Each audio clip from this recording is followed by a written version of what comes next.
Vanakkam, Radhika.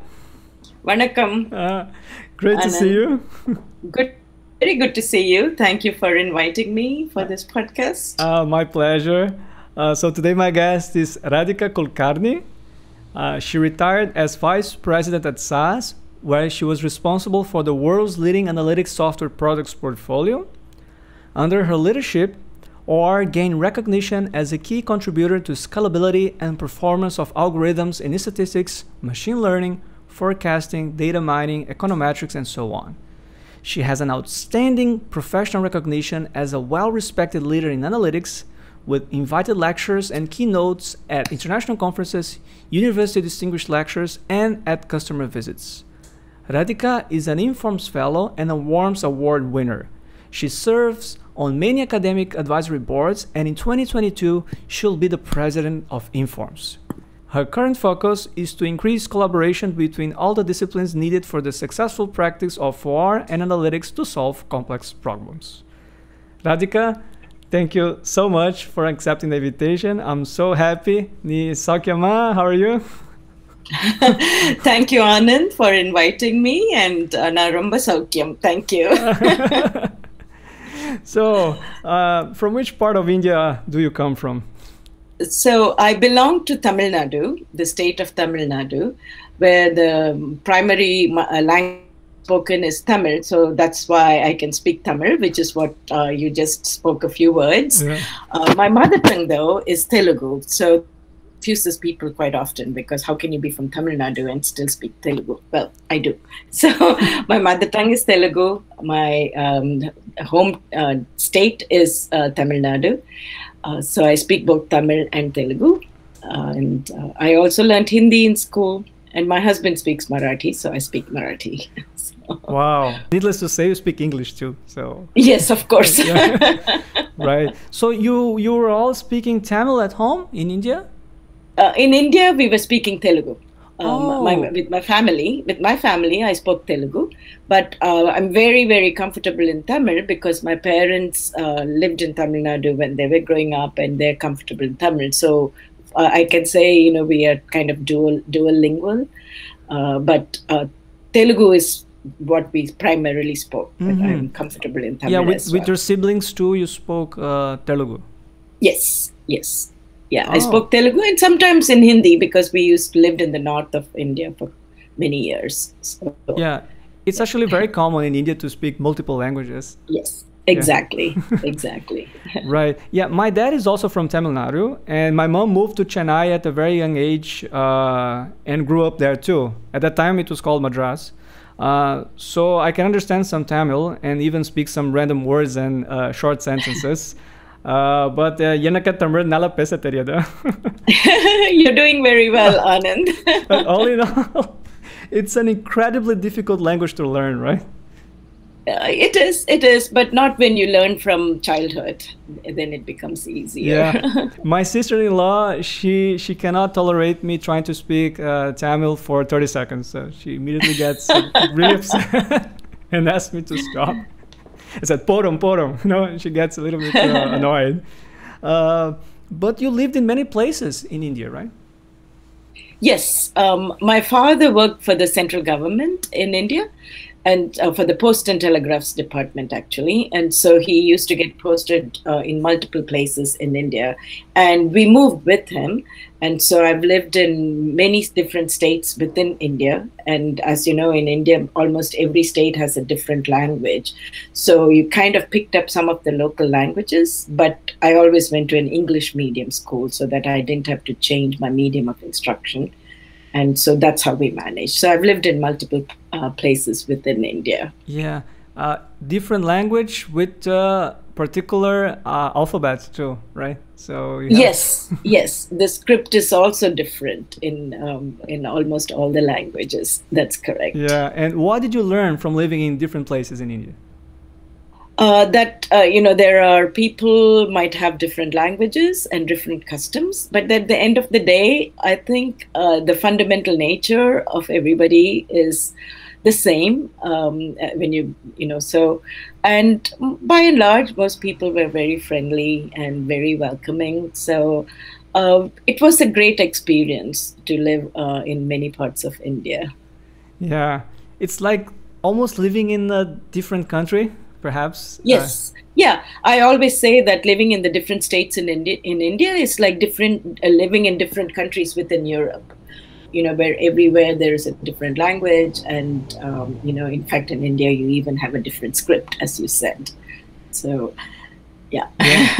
It's an interesting experience, but it enriches you because you become much more cosmopolitan and understand that there are different perspectives, different kinds of people, and you learn to recognize the differences and celebrate them as well.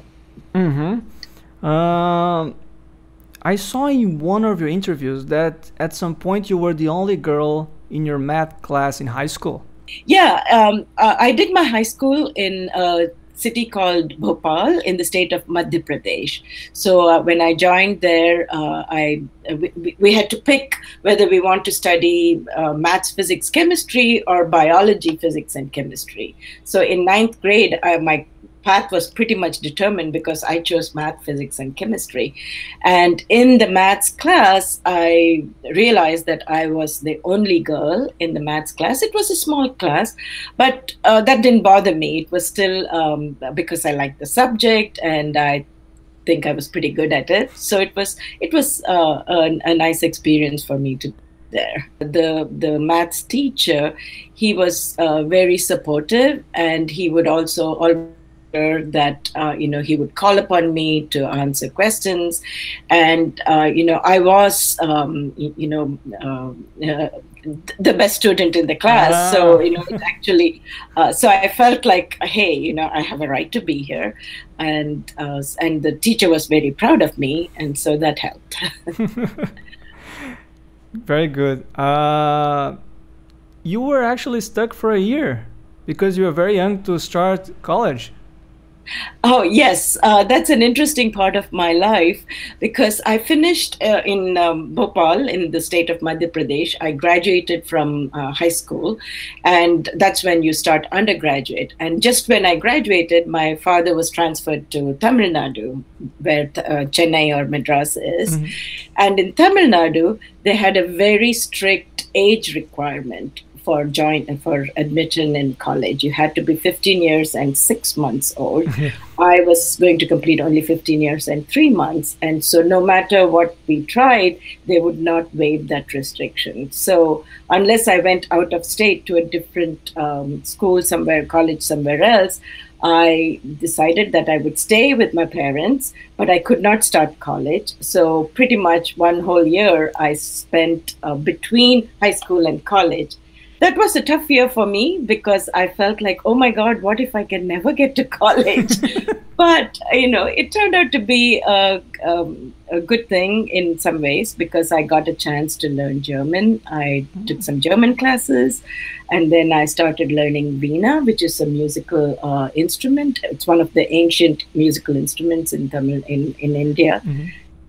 I used my time effectively, read a lot of books.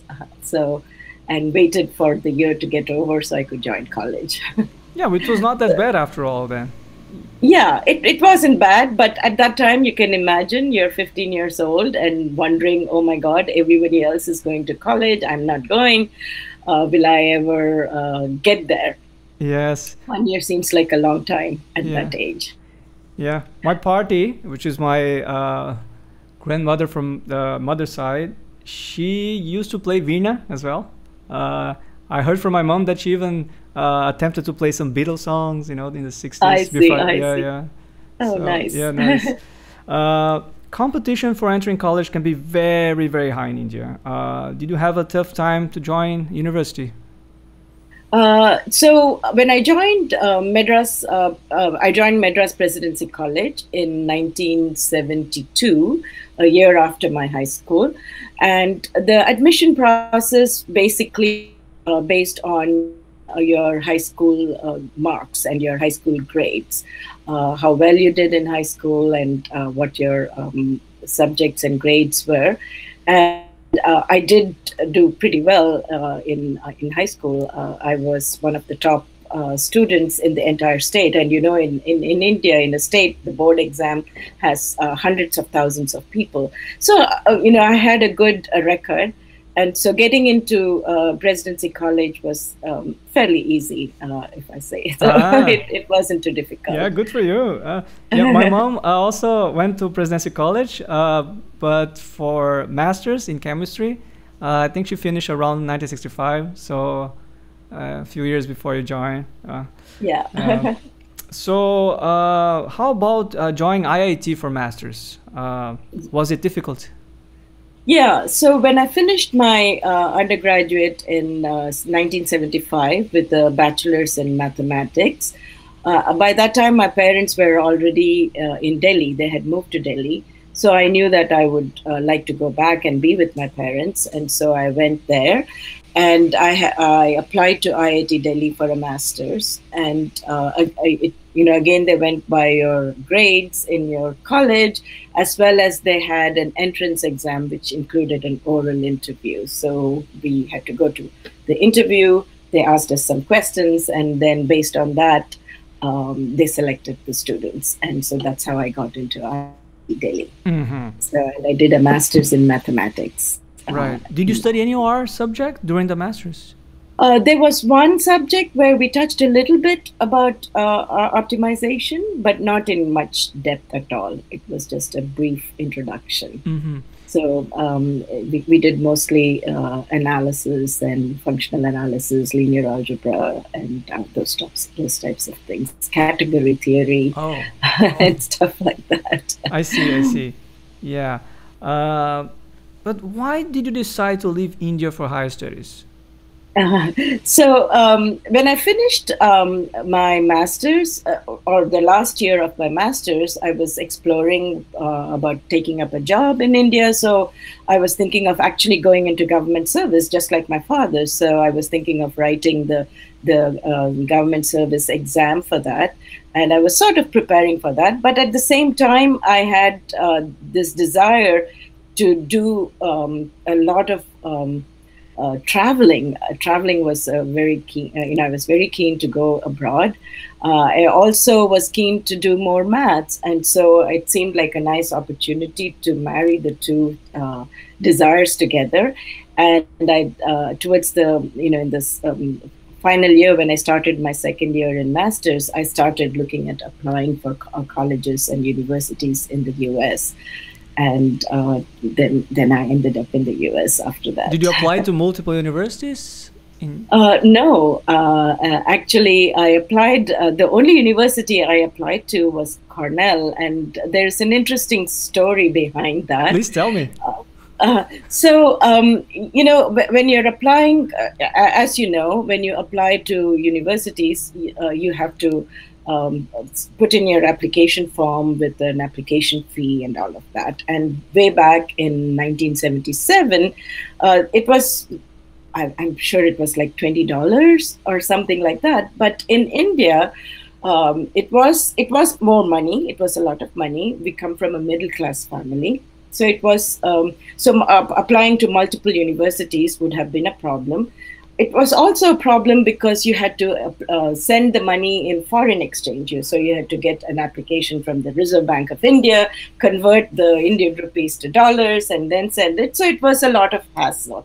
And so, I had sent a pre-application to multiple universities, Cornell, MIT, Harvard, and a bunch of others. And, when I heard back from them and said they sent me the application form, I wrote back and said, hey, it's a bit difficult for me to get through all these application fees. Would you be willing to waive my application fee? And I also offered that if I do accept and come to your university, at that time I will pay for whichever university I get accepted to. And, the only university which responded back and said, yes, we are willing to waive the fees was Cornell. And so I ended up applying to Cornell, and I didn't apply anywhere else. So it was just an interesting way in which the kindness of the university in trying to, they felt probably that, hey, here is an opportunity for a student, and let's give her this chance. And so they did, and I ended up applying, got admission, got an assistantship, and I came to Cornell. So relaxing a constraint turned out to be a very, very good solution in the end. Yes, it was. And interestingly enough, I met my husband at Cornell as well. He had already gone there in '76, and I didn't know he was there or anything like that. But later on, I found out that he also went to Cornell, and he had applied only to Cornell for the very same reason, because Cornell had agreed to waive his fees too. So I guess, hey, they got two students, and the two students found each other, and we got married. Talk about destiny. Yes, absolutely. Yeah, that's amazing. Fantastic to know about that. And how was your mom's reaction to your visa interview? So, of course, I was supported by my parents. I could not have applied and gone through everything without my parents' support. So they were fully supportive of me when I said I would like to go to the US. But secretly, I think my mom was hoping that some other bigger entity would, make it impossible for me to go. So I still remember going to the visa interview, and my mom took me to the US Embassy. And, I went in, and my mom was waiting outside for me. And I think she was secretly praying that I hope she doesn't get the visa. I hope she doesn't get the visa. But I did. So, of course, she was supportive. So, yeah. So her pujas did not work as expected for her? No, her prayers did not work. But I guess her well wishes did. Yeah. But apparently some of your friends came to the airport to say goodbye, and then they stayed with your mom, something like that, right? You told me the other day. Oh, yes. My mom was very careful to not break down in front of me, because she knew that I would need to be brave and go. I was the first person, not even the first female in my entire extended family to go to the US or go anywhere outside the country. And so at that age, many, many years ago, it was a big thing. So it was naturally, there was some trepidation, some anxiety. But, my mom was careful to not let her anxiety show. But what I heard is the moment she saw me leave and go away, she broke down. And my friends who had come to see me off at the airport comforted her, went back home with her, and stayed with her the night so she wouldn't feel too bad. Yeah. But she's there with you nowadays, right? Yes. Yeah. My parents immigrated here, and they stayed with me. My mom is still with me. My father, unfortunately, passed away 3 years ago. Oh, sorry. But my mom is still here. Uh-huh. And she drives. Yes, she does, which is also quite unusual for somebody of that generation. Yeah, but it's clear where you got some of your independence and influence. Maybe I think she seems to be a very strong person, and she even graduated later, right, in her life. Yes. So she got married before she had a chance to do her undergraduate, but after a few years after her marriage, my father encouraged her to do a BA, and she did. And so it was through virtually, in the sense, in those days, of course, it was not an online thing, but it was through correspondence courses. So she did a BA in economics and political science and English. Wow. Fantastic. A lot of influence then you should have got from her, probably. Yeah. Yes, definitely. Yeah. It seems that you got involved with the CIA when you arrived in Ithaca. Okay, I hope that doesn't set off some alarm bells in some somebody who's watching over us. Mm-hmm. Okay, the CIA is what we used to fondly refer to the Cornell India Association. So even now, every university has multiple student groups from different ethnicities, at the different groups, etc. So Cornell also had an Indian association, and it was called the Cornell India Association. And we used to joke that, hey, we are members of the CIA. So that's how. And so the members of the CIA, through that we used to have cultural programs, etc. And they made our stay in the U.S. comfortable. So even before I came to the U.S., the president of the Cornell India Association had written to all the incoming students, welcoming us and telling us what we need to do, and how we can get settled, what sort of clothes we should buy for the cold Ithaca winters, and so on. So we knew that there was somebody there who could, show us around and help us as needed. So. Yeah, so through the years I stayed with, associated with them. Who was the president of the CIA? The president, actually, I know where you're going with that. The president of the CIA at that time was my future husband. So he, of course, like I said, I didn't know him before. He was the one who had sent the letter. And believe it or not, I was the only one who responded of all this incoming students. I believe I was the only one who responded to the letter and said, hey, thank you so much, and all of that. So I guess he knew he should keep an eye out for me when I arrived, right? Yeah. Because I would respond. Yeah. And you guys got married years later, and it was not an arranged marriage. And how did your family react?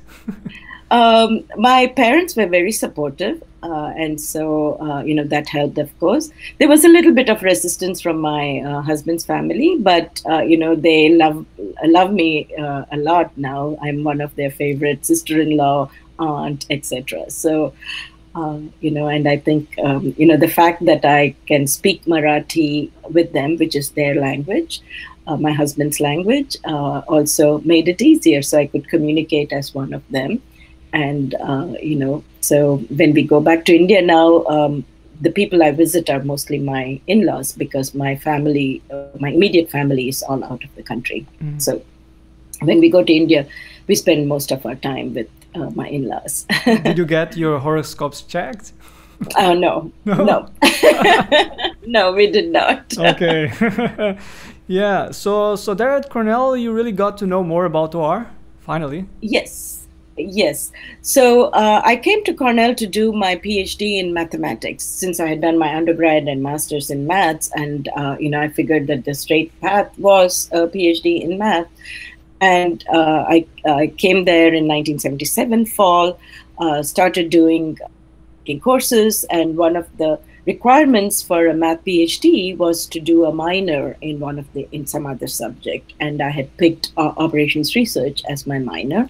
So my very first semester at Cornell, I took a course in linear programming and with Professor Mike Todd, and I really enjoyed that class. I thought it was a wonderful way of seeing how mathematical modeling can solve some really complex problems, and that attracted me.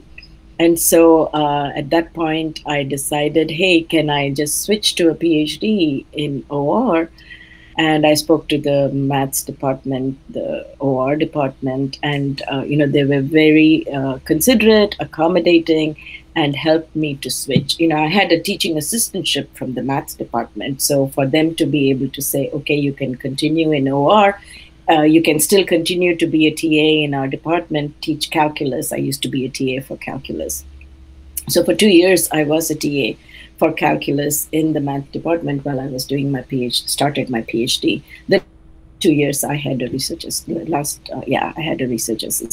with my advisor. Did you have to write a dissertation at the end of the master's? No. It was a non-dissertation master's. So through the coursework that we did for a PhD, you pretty much completed all the requirements for a master's.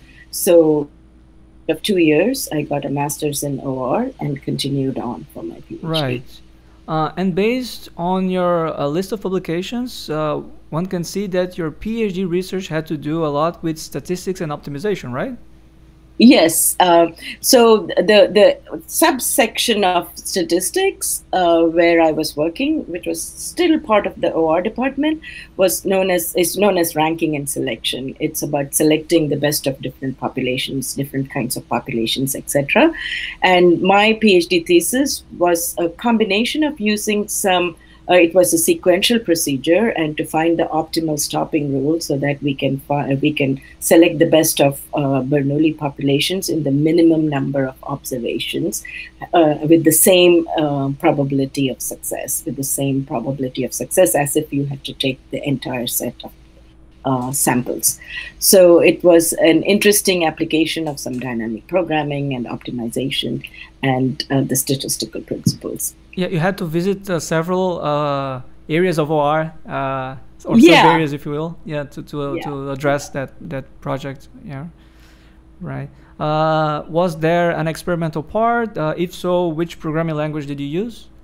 Yeah, so I did a lot of programming, and the programming I did because, I had a hypothesis as to, what the stopping rule could be. And so I wanted to try it out for more and more populations before I came up with a proof.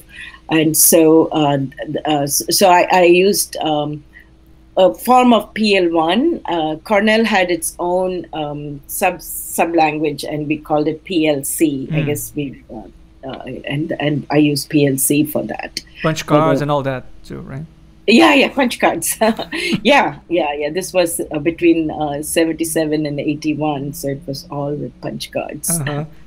A terminal coming into play towards the towards the end, but it was still punch cards. Mm-hmm. You moved to Atlanta at the end of your PhD, and you had to face some slight immigration hurdles there.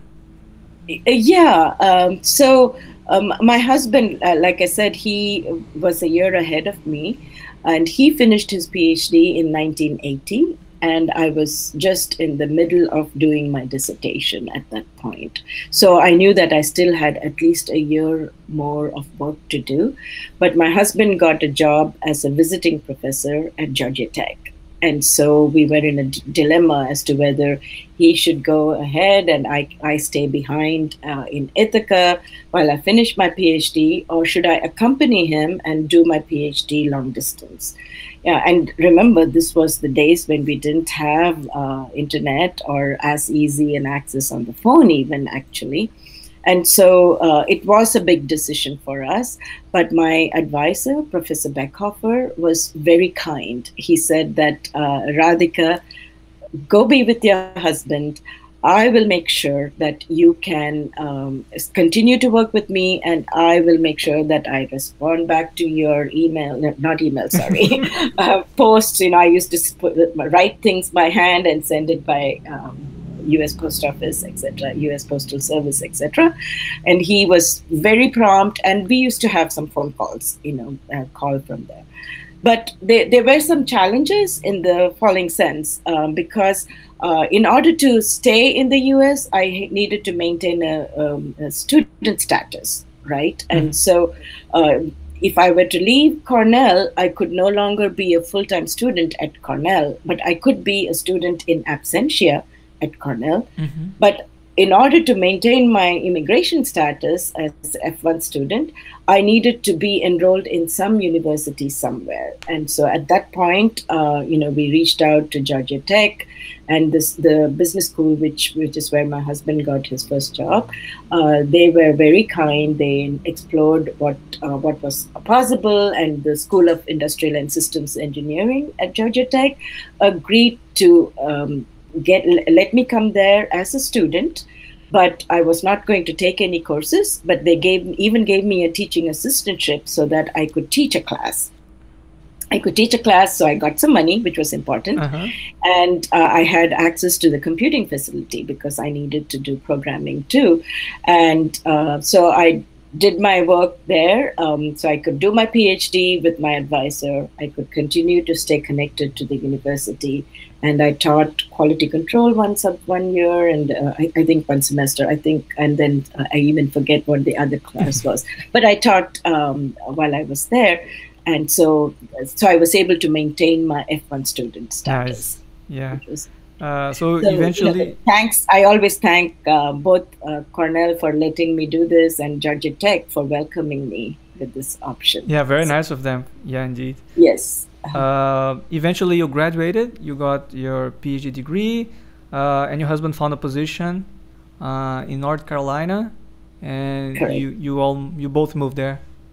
Yes, that's right. Yeah, my husband got a tenure track position at the University of North Carolina in Chapel Hill. And of course, I wanted to work as well, right? And I did not want to move away from my husband. And so UNC Chapel Hill, the Department of Operations Research at that time, they offered me a visiting position so that I could teach a couple of classes. And I had a visiting position for 2 years at UNC Chapel Hill. And so that enabled me to be with my husband and, continue. I continued to write some papers coming out of my thesis. And so, it was a nice transition for me so that I could continue doing some academic work at that point. Yeah. But then you left and you joined SAS. So let's talk about your SAS years now. You joined the company in 1983, the year I was born, by the way. So I know SAS is very famous, but would you mind briefly describing the scope of the company for those who are not familiar? Yeah, sure. I'll be glad to do that. And, before I get to that, the reason I left UNC was because it was a visiting position. Yeah. And once again, having a PhD, I did want to continue in academia, but because I was geographically constrained, I was looking around and I found the job at SAS. So that's how I ended up at SAS. It was SAS is a software company. It has the world's leading analytics portfolio of products. In those days, it was mostly known for its statistical software. SAS statistical software is what everybody knew SAS for at that time. And when they hired me as an OR analyst, OR specialist, it was because SAS was also starting to develop some products in some of the other, what we now call analytics, in some of the other analytical areas. So optimization of operations research, quality control, econometrics, and forecasting and so on. So they had started branching out in some of these, and I was hired as the second OR person in the SAS R&D at that time. Yeah. You started your career working on the development of project management and scheduling components of the SAS OR software, correct? Yes, that's correct. That's correct. So they were, at that time, SAS was looking for somebody to take on the support for the scheduling software, because it was, we felt that it was an important component of, SAS has always tried to be a comprehensive set of tools for any particular area. So we were building out the SAS OR product at that point, and we had some optimization software, math programming, linear programming, etc. And we had also started building out a critical path method and wanted to add some resource constraint scheduling, which is where the challenge comes. And so they were looking for somebody to take on support of that. And since I had an OR background, since I had computational experience, which was important because you needed to have both the research expertise as well as the computational expertise in order to support world-class software. And so because I had both of that, I got the job, and that's how I joined SAS. And over the years, SAS has continued to grow, and the portfolio of products increased. Data mining and the forecasting application software was added, and many other areas, artificial intelligence, machine learning, etc. over the years. In addition, some business solutions were also developed, and we got involved in all of those. So, right. Yeah. So SAS portfolio is it's the largest privately held software company, And in terms of revenue, I believe if you take a look at the analytics portfolio, it has the largest market share of the world's analytics portfolio. Wow. Yeah. Yeah, big player for sure. Yes. Yeah. Yes. So 15 years after joining the company, you became management science R&D manager. Yes. So since I was leading the project management and scheduling software, we added some more people to do that. And so then I became the manager of that small subgroup. And then in 2002, I believe the director of OR left to take up a different job. So then I became the director of the entire OR product, which included the optimization, discrete event simulation, project management and scheduling, and so on. So, I was the manager of the small subgroup, and then I became the director of the larger group of OR software. Wow. And what were your main contributions in that role? Leading the development. And so around that time, SAS had started investing in expanding the portfolio, like I said, to include some business-specific solutions. So like in business domains like retail, financial services, and other areas, we were expanding business-specific solutions, which needed multiple components from different parts of the portfolio. But it also put a lot of emphasis on the scalability of the OR software. And Dr. Goodnight, who is the CEO of SAS, he was keen that we should have our own optimization software and not use one of the other software vendors. So at that time, around 2002 or a little bit earlier, SAS was not really known as a player in the OR field.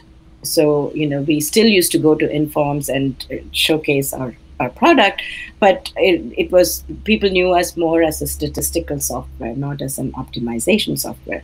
So we wanted to expand the strength and rebuild our tools to be scalable and match some of the leading software vendors in that area.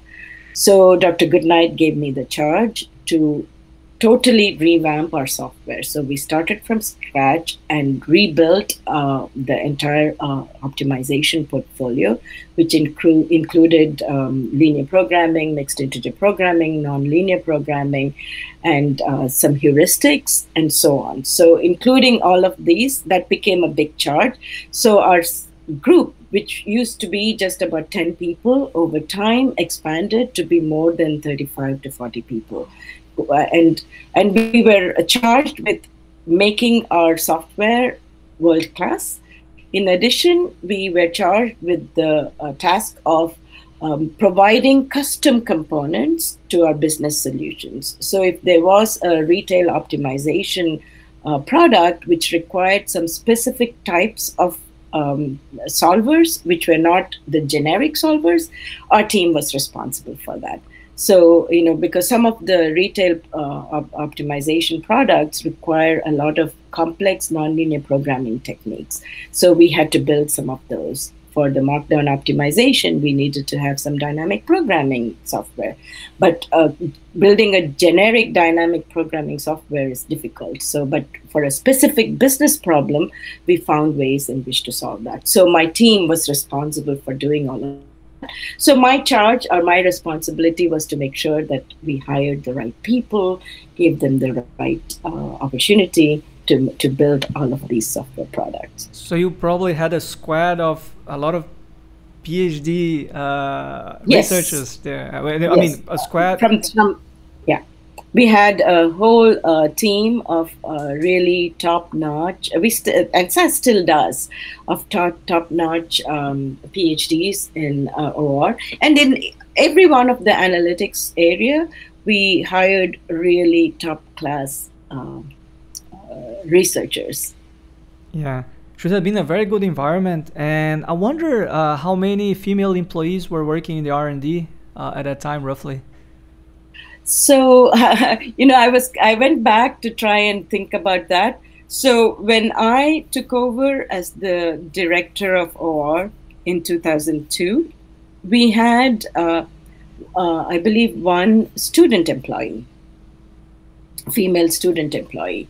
And before her, there had been, SAS has always had a history of employing graduate interns.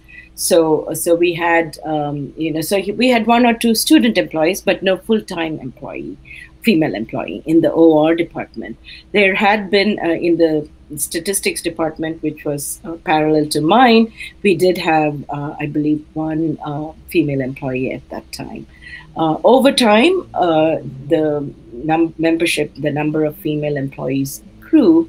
And I think it might have been because, seeing somebody who is female and leading the group makes it easier and serves as a role model for others to join as well. Absolutely. So we ended up with more of them. Right.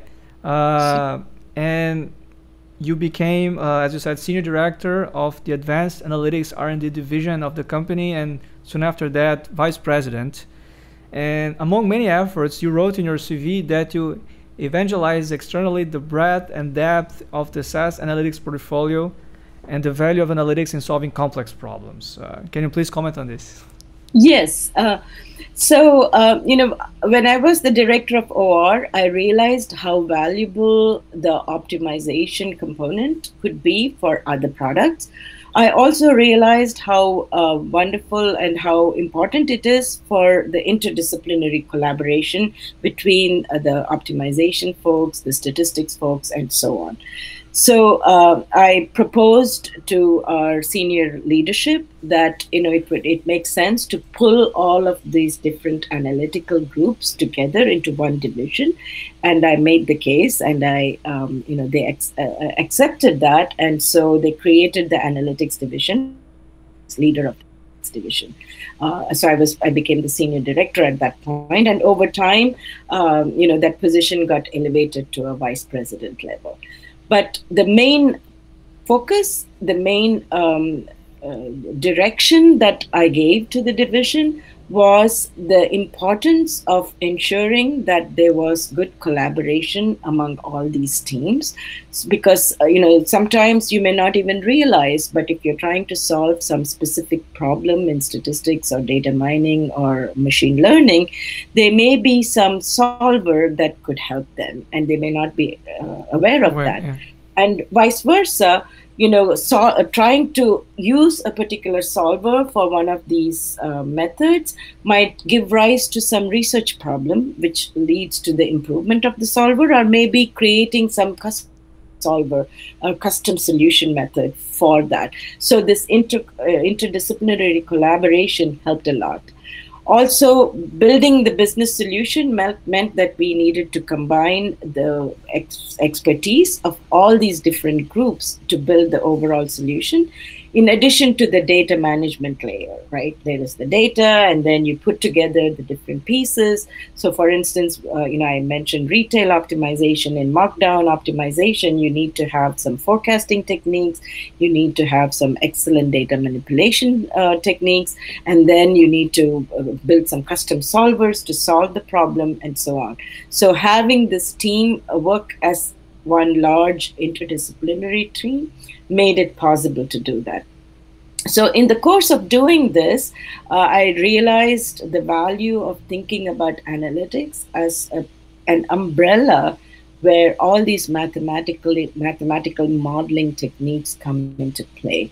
And it was the same message that I would convey to our customers, when you're trying to talk to them about the value of investing in an analytics software portfolio. It helps to know how that really helps you build complex solutions. And at the same time, INFORMS, the Institute for Operations Research and Management Science, was also entering the analytics arena. So I used to talk about the same experience that I had within SAS, building the teams, and then talking about how the same thing could help the larger professional societies as well. Right. So. We've been talking about analytics quite a bit here.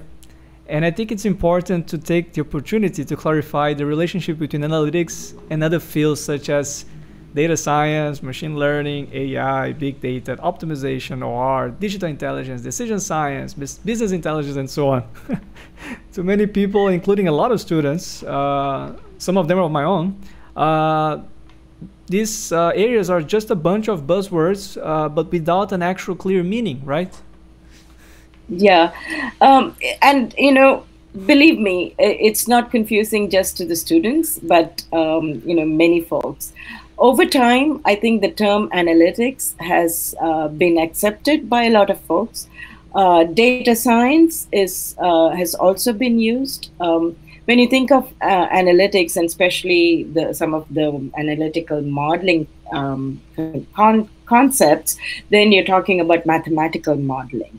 But when you talk about data science, you're also emphasizing that in addition to the mathematical models, you need to have a good understanding of the data, where the data are stored, how the data are stored, because more and more, as you see this big data problems that come up, the data for a particular problem may not even all be situated on one machine. They could be spread across multiple hardware, multiple CPUs. Yeah, distributed. So distributed, exactly. So you need to understand distributed computing. So you need to have a good understanding of all these aspects. And in my mind, a data science degree gives you a broad understanding of all of these aspects. It may not necessarily go into the in-depth modeling skills or the research level expertise for statistics, let's say, or data mining or predictive modeling or optimization, but it gives you a broad understanding of all these different fields. Yeah, an overview, basically. An overview, right? Now, many of the masters in analytics, or a lot of them are being renamed data science, those programs concentrate on something like that, which goes from data to modeling to implementation. It gives all of that. Now, if you want to become a researcher who's working on mathematical modeling for any one of these specific types of domains, then you need to go even further and understand, how to do a mixed integer, what are the branch and bound types of things, and nonlinear optimization, what are the challenges. If you're doing statistics, you need to understand all the modeling techniques and the methods that are needed to make something really work, and so on and so forth. So I think that analytics is basically the overall combination of these different modeling tools. Okay, so the question often comes up, where does AI fit in? In my mind, artificial intelligence is basically a highly automated, very, very performant, data-driven decision modeling paradigm or a decision modeling environment, which uses all the tools that are available to address the different problems of the different varieties. So AI, is, I wonder when AI, the term AI will go away and something else come in. I just think that what is important is the ability to solve a business problem, which includes framing the problem properly, understanding what the data needs are, understanding what types of modeling techniques, whether you call it analytics or you call it some data science techniques or AI tools, machine learning tools, you name it, all of these, pulling it together. Something that people have used in the past is, or even now, they talk about analytics as you can have descriptive analytics, predictive analytics, prescriptive analytics, and divide it in that fashion, where the descriptive analytics could be just understanding the data and trying to figure out what the data is telling you just by drawing graphs and so on. So a lot of times business intelligence may be restricted to something like that, right? Where you're understanding what is the data trying to tell you. Predictive analytics would include things like forecasting, predictive modeling, etc., where a given data set and over time tells you something about the future or a given data set about a certain demographic tells you about other members of the population, etc. And prescriptive analytics would be taking all these models, which are telling you the relationships between the variables, and then using some mathematical modeling techniques to actually find the best solution or the almost best solution. So that's where the prescriptives to say, okay, here is the decision you need to take, given that these are the constraints and these are the relationships between the variables. So there's a there are different aspects of it, and trying to understand all of it is challenging. But I come back to the same thing, right? You need to not be restrictive to what tools you want to use. The more kinds of tools you have, because different types of data will require different types of tools. So increase the arsenal of tools at your disposal, understand the problem, and model it, and then make sure you implement it. Thank you so much for this lecture. Fantastic clarification. No, it was brilliant. I hope my students and other people, they also appreciate as I did. It was great. The explanation was really good, and also I think it also encourages people to look for the proper hammer when addressing a problem, instead of trying to adapt the problem to your own hammer. That is common practice sometimes. And extending that, you don't need to be an expert in every kind of hammer. Yeah. Right? You need to make sure that you work with a team who are the experts and understand what they bring to people. So that spirit of collaboration across the multiple disciplines is very important. Yeah, absolutely. So what is more challenging in your opinion? Impressing/pleasing customers or people from academia? I wouldn't say that it's a matter of pleasing either the customers or pleasing academia. Well, I have to please one academic person, my husband, right? Right. So let's leave him out of the picture. Yeah, he doesn't count. Right. So what I would say is that when working with customers, you're not just trying to please them, you're trying to do what is best for them. Mm-hmm. Sometimes you might have to give them some answers that they're not happy about, right? Mm-hmm. So you need to understand what it is that they need, understand their problem, and work with them, right? So that's how I always viewed working with customers. With regard to academia, I would say that even though I spent almost all my career in industry, I worked very closely with academia, because I think the relationship between academia and industry is a very rich one. It has to be, because throughout my career, with many universities, well, first of all, the universities are producing the product who ends up working in the companies, right? Mm-hmm. So knowing what type of products the university is producing or what the university should produce is important. So that interchange is important. Often we also worked with some universities on some research proposals, helped them with it, gave them some suggestions. And there are some grants called the GOLI grants, which actually requires an NSF grant, which actually requires support of an industry. So we've provided support like that. We've hired a lot of summer interns and year-round interns from the university. Over my career, I would say we've hired more than 200 to 300 student interns over time. Wow. Because they become the future employees. And another relationship between the industry and academia that is very valuable, in my opinion, is because they are bringing the problems. Industry brings the problems often, Mm-hmm. So for academicians, that's a great source of new problems. And the academics are bringing the research work that's going on. So quite often we would engage in some ad hoc consulting relationships with somebody when we're trying to explore some methods or new opportunities or new research directions and get their input. And so that kind of collaboration is very, very important. So unless you have that, you cannot grow the research, I believe. So it's a symbiotic relationship in my mind. Academia and industry need each other to keep growing, and over time, being able to change your academic curriculum to see what is needed in the future is important, and knowing what research is coming out of universities is important for industry. So I would say that it was a very I always thought it was excellent to work with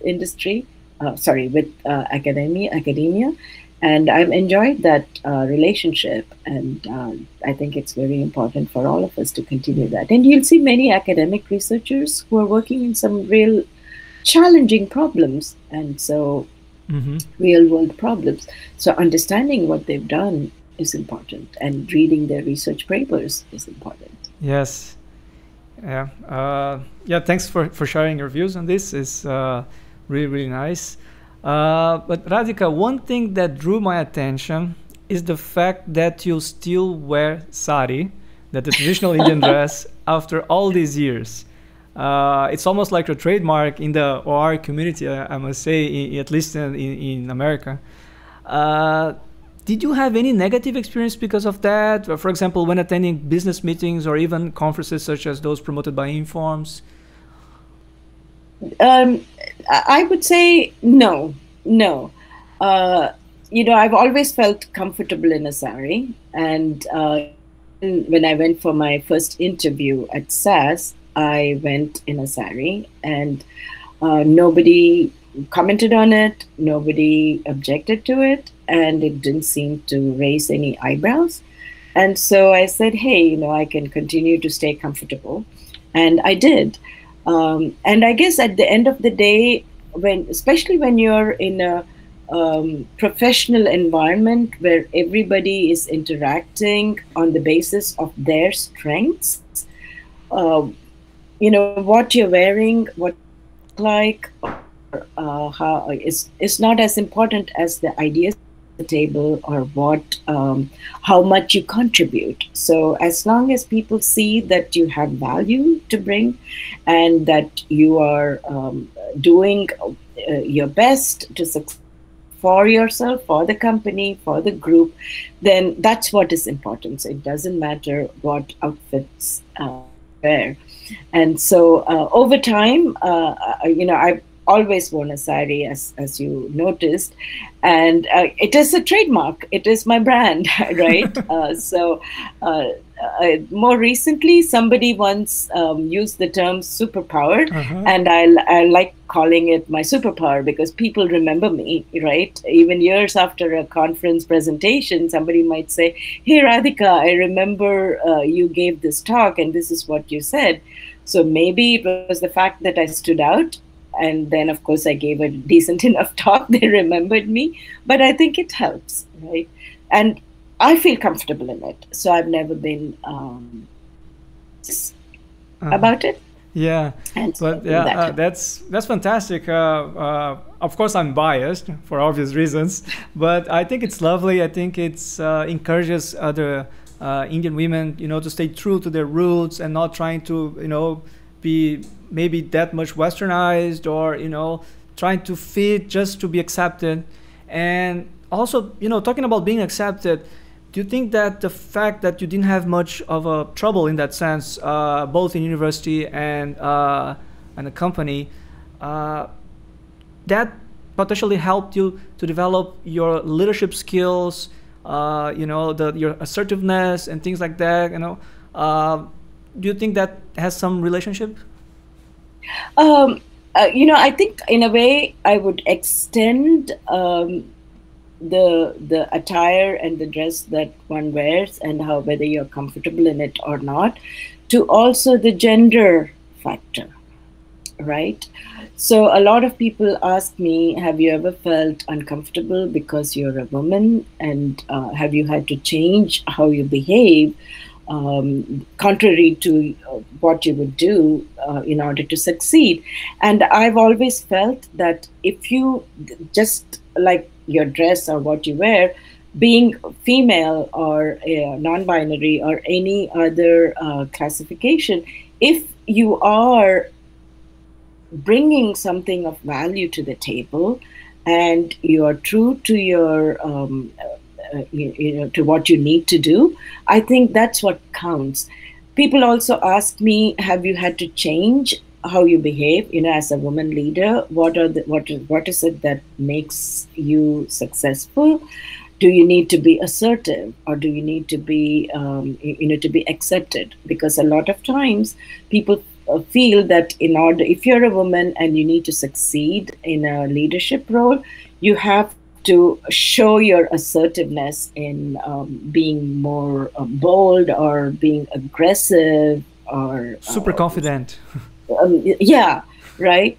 And I've always felt that I don't want to change my behavior or what I'm most comfortable with. So I convince somebody, I will make sure I have the right background, I have the right points, right facts, and present that rather than doing it in an assertive or aggressive, I should use the word aggressive fashion, because, when women tend to become more aggressive, then it doesn't come across well. Yeah. And for people who are not used to that innately, it's difficult. So I've always used my own abilities and strengths when I lead people. So, and I think one of the things I say is, as a woman, you use your innate abilities. And one ability that I think most women have is empathy. Absolutely. Right? Yeah. And being empathetic to a situation makes you understand other people's perspective. And once you understand other people's perspective, it's easier to convince or to come to a consensus. And listening to others is important. So all of these, I feel, are abilities and traits that you have. You don't need to suppress them in order to fit into what is accepted in the as a general mold. Yeah, that's a very beautiful message. Yeah. Yeah, thanks a lot for sharing that. So tell me about your long-term involvement with Informs. When did it start, and how your participation evolved over the years? Yeah, so I started my association with Informs right when I was a student. So I used to, in those days, it was Informs, there was an RSA, two different organizations. So I was part of the Operations Research Society, and I was involved as a student. And then when I became a member of SAS R&D, we were always encouraged to attend professional conferences and be members of professional associations. So the OR folks were members of Informs, for instance, and the statisticians were members of ASA, data mining folks, KDD, and so on. So that connection was always there. And as a software vendor, we used to attend these conferences, both to talk about our software and to present and listen to what's being done, what is the research topic, and read the papers and the journals that are coming out from these organizations. So throughout the years, I kept being involved. When in Informs, I was involved in some committees on Informs. A strategic planning committee a few years ago. I was engaged with some of the leaders who were driving analytics direction at Informs. Yeah, and, you were still you were and still are a key player in the analytics movement in Informs, right? Yes, I believe so. So I was working with many colleagues who were very keen about that, and because I believed in it and I had experienced it at SAS, so to me it seemed like the right thing to do. And then over time, when I retired at the end of 2018, in 2019, the president of Informs at that time, Professor Krishnan, He knew my passion for interdisciplinary collaboration and the work that we had done at SAS with bringing AI and ML and OR and all of those together. And so he asked me to co-chair a committee on AI, on the Informs AI initiative. So I got more deeply involved in that in 2019. And I think that's probably what prompted me to also run for the board. So so in 2020, I was part of the election for the Informs board. So 2021, this year, I'm the president-elect. So I've been again involved a lot in the AI OR initiative for Informs. We conducted an AI OR workshop in September, and we plan to do a couple more next year. And then next year, I will be the president of Informs. So I hope that I can continue some of that. I can strengthen the connection between academia and industry, and work on some of the DEI initiatives and so on. So those are all some of my for my next year. And I'm keeping my fingers crossed that I should be able to do a good job. Yeah, for sure you'll do. Yeah, I mean, you have been successful throughout all your career. I don't see how it can be any different. Thank you for your confidence. Yeah. So how's life after retirement? Retirement, no? Because you're still very active. Yeah. My husband jokes, hey, you are supposed to be the retired person. Why are you so much more busy than me? Well, I retired end of 2018. In 2019, I was working on some of this AI initiative. I gave some talks. I gave a talk at Sabancı University in Turkey and so on. And then in the fall of 2018, my husband was on sabbatical. And so we spent 4 months outside the country. And we spent 6 weeks in Netherlands, 6 weeks in Chennai, and 2 weeks in Singapore, and then Australia and New Zealand. So we did an around-the-world trip. So the first couple of places, Netherlands and Chennai, we were both involved with some of the universities there. So that was, not too deeply, but somewhat. And then, we came back December 31st, 2019. March 2020, the pandemic hit, right? But again, I've been busy continuing types of work. So during the pandemic as well, I've given some virtual presentations, some panel interviews. I've been very deeply involved with the AI initiative for Informs and other aspects of Informs. And, when somebody calls me and asks me for some mentoring advice, I do that. So those are the types of activities I've been doing to give back to the community that has given me so much pleasure over the years. That's amazing. Yeah, you visited Brazil some time back, right? Yes. ISMP conference, I think it might have been 2006, perhaps? Yeah, in Rio. In Rio, yes. So I was there, I gave a presentation there, and then I also gave a presentation in Sao Paulo. I had gone to ISMP for Informs, and since I was in Brazil, SAS had asked me to give a presentation about SAS software to the SAS customers in Sao Paulo, and I even went to Iguazu Falls. That's very beautiful. Yeah, so now you still have to visit the northeast part of Brazil, where I am. So definitely, and as I mentioned, I love traveling, and so I'm just waiting for the pandemic to be over so that I can continue. And then, of course, I talked about all of the professional types of things I've been doing, but mostly I've enjoyed the free time I have to spend time on FaceTime, unfortunately, and some visits with my grandkids. I have 2 grandkids. One granddaughter who'll be 6 in 10 days, and a grandson who will be 4 in February. So they both are happy to talk with me on FaceTime whenever they have time. And now that the pandemic is a little bit eased off and we are vaccinated, so I'm able to visit them. So, and then spending time with my kids whenever they And can playing visit. Veena too, still? Playing Veena as well. Yeah, thanks for reminding me. So yeah, last year in 2020, I went back to learning Veena. So I've started taking Veena lessons again. And so I practice Veena. And then I also started learning Spanish on Duolingo. And then I joined a book club. So those are all some of my activities which keep me busy. Yeah, that's amazing. With some Spanish, you can manage here in Brazil. They can somewhat understand. We can communicate more or less with people that speak Spanish. I speak Spanish reasonably okay, and I mean it's still learning a new language at this stage is very impressive and inspiring. Well, Radhika, it was fantastic to have this conversation with you. You mentioned that we should be comfortable, but you made me very comfortable, by the way.